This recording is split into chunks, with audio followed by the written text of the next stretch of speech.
Welcome back to Movies TV Mad. You can follow me on X Twitter at Movies TV Mad and on Instagram and on Threads at Movies TV Mad X. A very warm welcome to Tuesday's edition of the Movies TV Mad Daily Bite Size. Because I'm recording this a day before, on a Monday, I just did a take where I said Monday and I had to start again. And it's so annoying. Not that you would have minded that mistake, but I'm very OCD when it comes to that. So welcome to this Doctor Who ratings report. I may not have editing software. I may have a shit camera. You may actually see me switch off the camera when I finish my video, unlike the other Flash sods, right? I envy them. I don't know how they do it, but anyway, I may not edit my videos, but I don't tell you half the story. I'm doing a ratings report because I've been seeing a lot of 8-minute, 5-minute videos giving you an inaccurate assessment of the Doctor Who ratings so far, because it's not all the story. Because I will get into the amount, I'll tell you the amount just in case you haven't heard, but we don't know the iPlayer views and we don't know the D plus views. But for us from the UK, I'm in Cyprus, but I'm British, we only care about the UK. Without knowing the number of people who streamed Doctor Who on Saturday, there's no point to kind of making having an opinion piece. And people who want Doctor Who to fail, I may say RIP Doctor Who because I think it's going to end. I think it's fucked. But I don't say it because I want you just to come here because I'm saying it. I love Doctor Who. I actually don't want Doctor Who to fail. But it is going to fail because the people running it, RTD, the BBC, and Disney Plus are sinking it with their crazy fucking ideology and go outside and touch grass and bullshit like that. And really is on my to-do list to go outside and fucking touch grass and send it to RTD on Instagram, although you can't tag him on Instagram, of course not. They're there to wave the red flag, but when it comes to allowing people to be free with their views, that's a different story. RTD is a 61-year-old man. This is the guy telling the TikTok generation, come and watch us kids, we're really, really cool. RTD, you never ever tell people that you're cool. If you're cool, people will think you're cool and know you're cool. You don't tell people you're fucking cool. You can't say, oh, the TikTok generation are going to love us, and they're desperate for that generation. And looking at the overnight, already we can tell that the TikTok generation have given them a thumbs down. But I think the TikTok generation are more about catch-up than they are live viewing. But we knew the live viewers were going to be low. Just over, I think, was it 2.6 million people tuned in to watch Doctor Who on a Saturday Night Live. Now, normally this would be a disaster. But we know that a lot of people streamed it from midnight on Saturday. We know that. So all these YouTubers, all these fandom menace guys and gals saying this is a disaster, RIP Doctor Who, I agree, it's not great viewers, even with the iPlayer views, but we must know the full story. Now my guess is when we get the iPlayer views, you're going to have around 3.5 to 4.5 million. I would think more realistically with 2 back-to-back episodes, surely it should be about 4.5 million. Anything below that really would be a disaster, and 4.5 million isn't great either. I'm not saying that this is going to be a great result, but what do you expect, RTD, BBC and D+, when you keep on doing the same thing? When you think about The Devil's Call, there would have been parents who would have boycotted that episode and blocked their children from watching that episode. Because there's a lot of parents who think that kind of, let's say, casting is this is not my opinion, I'm just telling you what other parents I talk to tell me this, and they see it as grooming, that their children are being groomed with certain propaganda. So now, for a lot of parents, they don't allow their kids to watch D+ anymore, to watch, Disney content, unless it's the old Snow White or the classic stuff they used to make. This is the reality. This is happening to the iPlayer as well. Kids are not being allowed to watch it by their parents. Like 20 years ago, my nieces and nephews were just going on the iPlayer, were just sitting there watching it But now with this propaganda, this identity politics, that's really going down passive aggressively by, this new entertainment industry, new Hollywood, Western English speaking entertainment. We've discussed that so many times. So these ratings are not going to come in really high. Now, already excuses by certain publications that it's all to do with the nice weather over in the UK. Let me ask you a question. Are you old enough to remember who shot JR? Do you remember JR being shot on Dallas? I'm sure a couple of you, maybe you're not old enough, but can remember, and you've probably seen it you know about it, right? Imagine, right, if you watched that moment, I did, we were all invested, right? Did we say, ooh, it's a lovely day, fuck JR, we don't care who shot him? Of course we bloody didn't. Imagine all the great soap moments, Sharon Gay, the Den and Angie two-hander, anything. Well, that may not be stuff you're interested in. But nobody says, oh, I'm going outside. What's going to be the excuses when it comes to the iPlayer views? Because in a way, you don't need to excuse the overnights anymore. Because this is why they've done this. That's why they're allowing it to be on iPlayer and D+ first. So they can say, oh, well, not many people are watching us live because of those reasons. Which probably is the truth anyway. Viewing habits have changed. I actually think, and I'm probably alone in this, it's quite impressive. Not that 2.5 million is great viewers, but I think it's kind of impressive that over 2.5 million people in this day and age are watching live TV. That's actually quite a lot. I mean, it's a depressing amount. When I was a kid, 20, 25, 30 million people were watching big television. That's not the case anymore. I think 25 million people watched Den Hand Angie, the Divorce Papers, whenever that was. But of course, there's cable TV, there's streaming, there's the multi-channels, So actually, 2.5 million people saying, let's all watch this together in this day and age isn't great, but I'm happy that at least 2.5 million people are supporting live television. But this is not good. This is not good. These are not good numbers. Basically, because the ratings started to go down from the Capaldi era. I think, but really the ratings on Doctor Who have been going down ever since RTD left after the end of Time Part 2. That's the truth. They've been slowly going down. And they never went back up again. Yeah, Jodie's first episode got a lot of attention. And then people said, well, this is bland shit. We're not going to be watching this again. And so, apart from ups like that, and of course, the Day of the Doctor and certain individual episodes, but really since the end of RTD1, the ratings have been going down. But RTD is arrogant. I'll come in. I sort everything out. You've damaged things even more than Chibnall did. Chibnall threw a grenade at the fandom with the Timeless Children. RTD comes back, red pills Donna's epic tragic ending in RTD's original era. He's fine with red pilling that, which is disgusting, by the way, and I warned you that's what was going to happen, but he wasn't willing to red pill the Timeless Children. He red pilled one of his greatest storylines ever instead of fucking red pilling the Timeless Children. Have a think about that for a minute.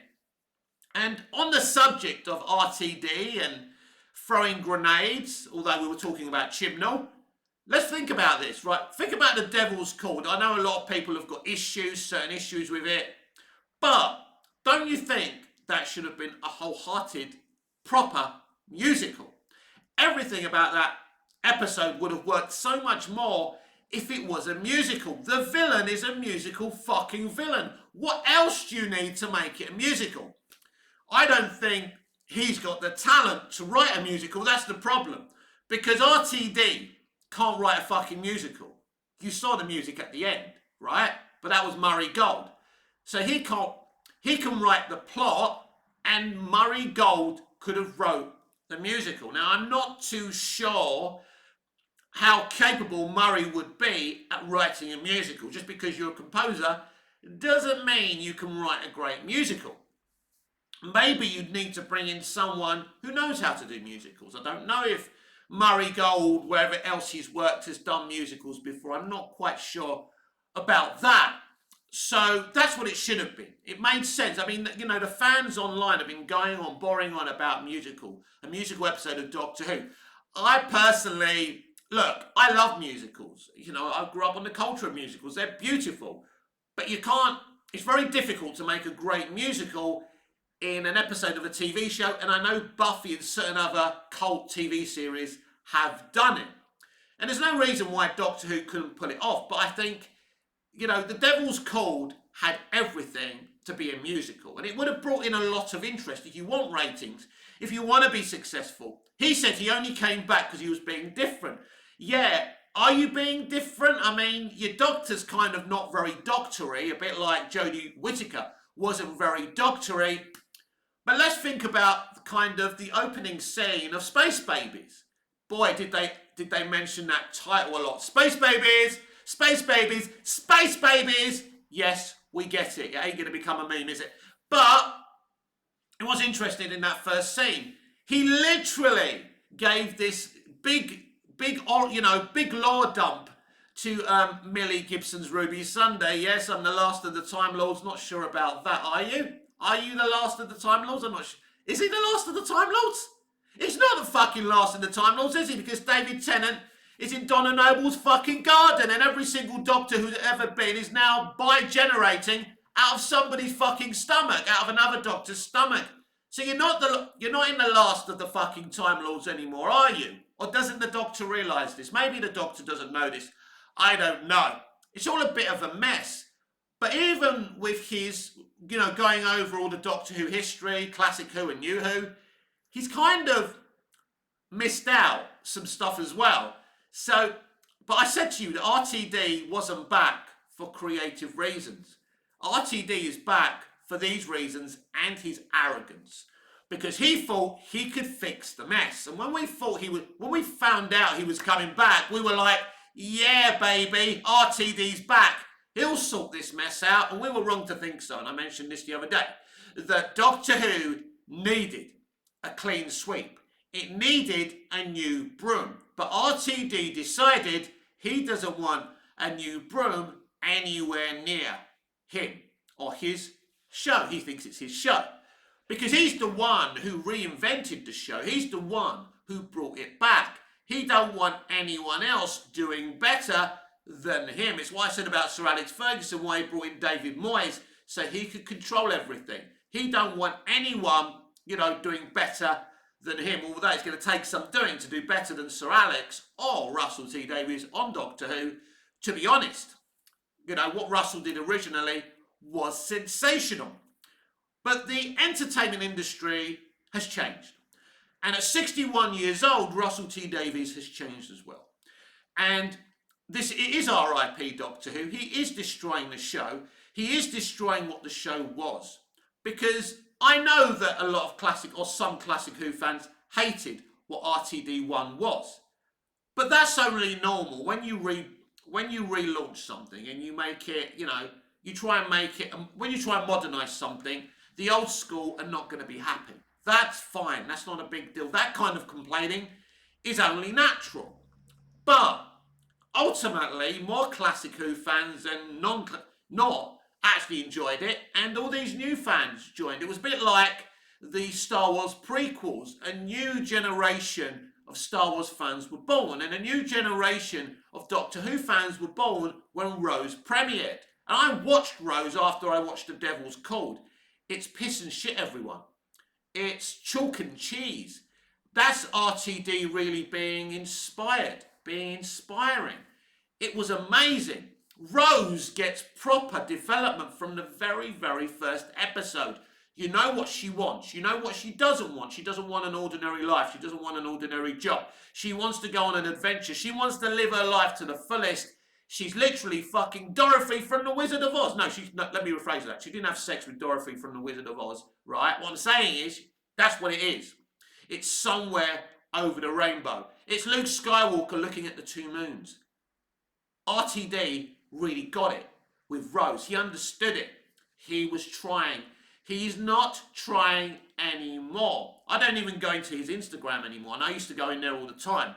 Even when he said that dumb stuff about Davros. So this is what happens. The ratings are not going to be good. As I say, watch this space. Later on today or next couple of days, you should find out what the iPlayer views are. And I'm predicting around 3.5 million to 4.5 million. Let's see if I'm right. Why don't you let me know in the comments down below how much you think the ratings are going to be, and I'll jot them down and we'll see who's right. And this will make this very, very interesting, won't it?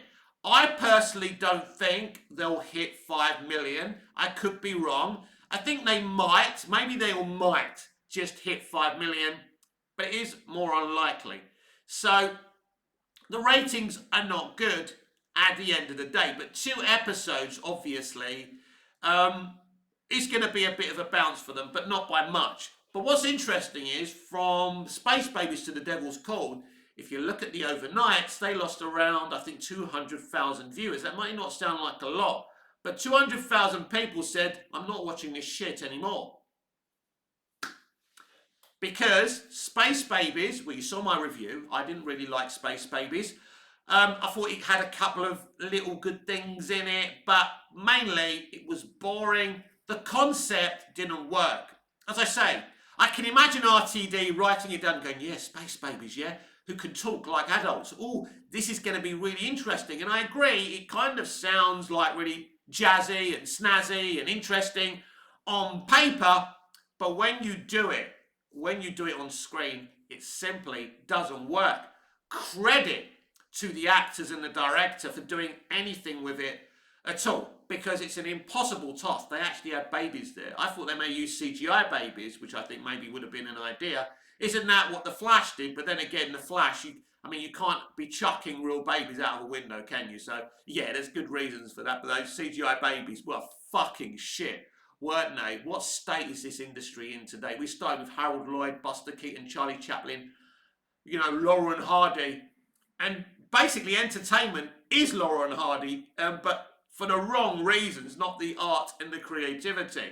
So, Space Babies simply didn't work. It didn't even have a real villain. And the pro-abortion. And listen, I don't have any strong opinions with abortion. Abortion's a minefield. It's not black and white.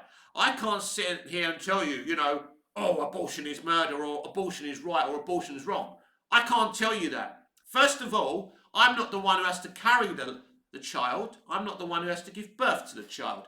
And I'm not the one who has to deal with an accidental pregnancy or being raped. It's not for me to get into this. But I don't think the BBC or Disney Plus or Russell T Davies should have a public view on abortions and the kind of commentary we saw in Space Babies. Again, you're triggering half your audience, and there's no need for it. So although I don't think it's for me to start having a big, passionate stance on abortion, I certainly don't think it's right to wind people up and trigger people. And there were so many, uncomfortable pieces of commentary. There's no need for it. He thinks there is. To be fair, RTD always used to put these little bits in. Even in RTD1, but he did it carefully. He trod carefully. Now, he's like the fucking rest of them. Putting the old DMs on, yeah, man, I'm going to show you. And you're not showing us. You're showing us that you don't care anymore, RTD. And even these rumours about a Sea Devils spin-off. The Sea Devils are all right. But think about it. Those of you getting excited, do you really think a Sea Devils show is going to work? It's a bit like Ncuti Gatwa on Sex Education. Everyone loved him on Sex Education because he was used sparingly. But then when you see him all the time, like you do in Doctor Who, this guy hasn't been a lead before. So you can see the difficulty with having Ncuti Gatwa as the lead. I think he's doing okay as the Doctor. But he isn't very doctory. As I said, Jodie Whittaker wasn't very doctory. But if you look back, and I think I mentioned this the other day as well, if you look at Eccleston, he's wearing a cool leather jacket and a black top. And Tennant's wearing this costume. RTD's doctors are always kind of sexy and cool. But it was Moffat who absolutely got who the Doctor is. And again, I know I'm repeating myself. I think it's important to say this. Because in my first watch of the Moffat era, I was like, oh, RTD's so much better. I was conned but by the glamour he put into Doctor Who. But it's actually Moffat who got it, especially in the costumes. That Matt Smith's wearing this uncomfortable kind of, this blazer and this bow tie and this kind of old-fashioned type of hairstyle. But that is who the Doctor is. And at least Smith and Capaldi don't look cool because they're not supposed to look cool. The Doctor isn't supposed to be cool. But when he reinvented the show RTD, he wanted to make it cool. And he did. But as I say, a 61-year-old geezer isn't going to be able to make TV for children anymore. Well, actually, I'm probably wrong there. If he was trying and he had the same mentality and morals and put his talent, first foot forward, maybe he could make a show that was cool for kids again. But he's working under Disney, and Disney are very much in charge of Doctor Who, whether some people want to admit that or not. And the harsh truth is the Disney way of making entertainment, using the words entertainment loosely, right, isn't good entertainment anymore. They don't get it. You have Bob Iger in a conference call, in a financial call, saying, we made too much MCU and that's why it's crap. No. You can make 60 movies a year and still make them good. It'll be a bit difficult, right, to make 60 movies a year, but you get it. But you can still make 3 crap movies a year.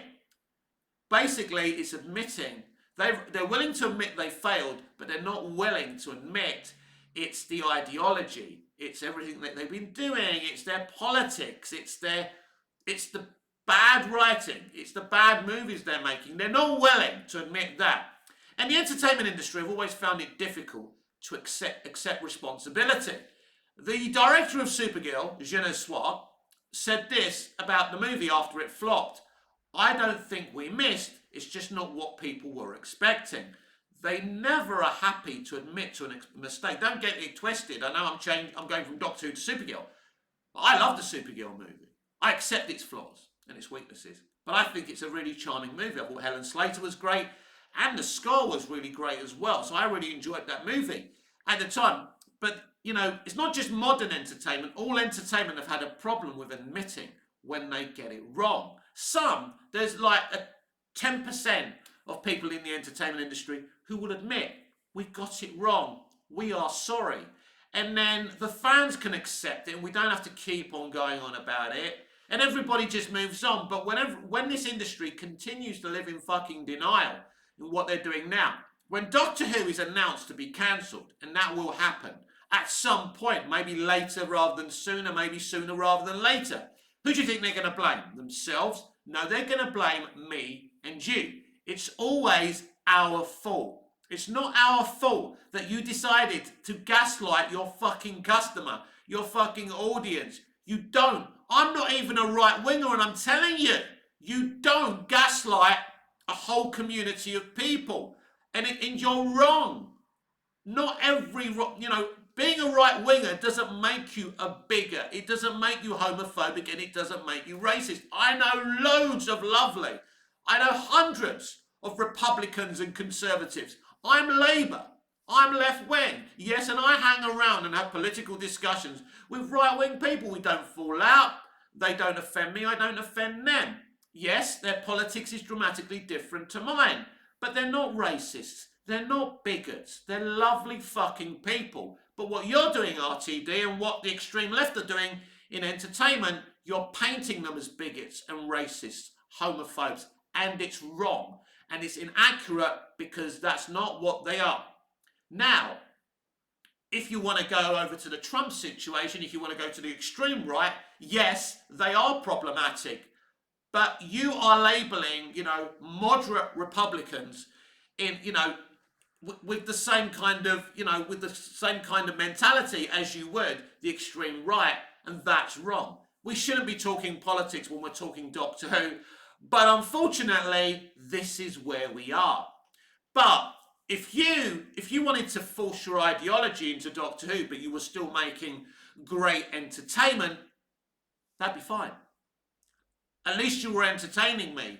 Because in my original viewing of RTD1 and even, the Moffat era, It was enjoyable. We had Doctor Who Confidential. It was fun. It was light. It was kept on a level. We looked up to RTD and Barrowman. Looking up to Barrowman with what we know now. But we did. We loved Captain Jack. We loved Tennant. We loved Eccleston.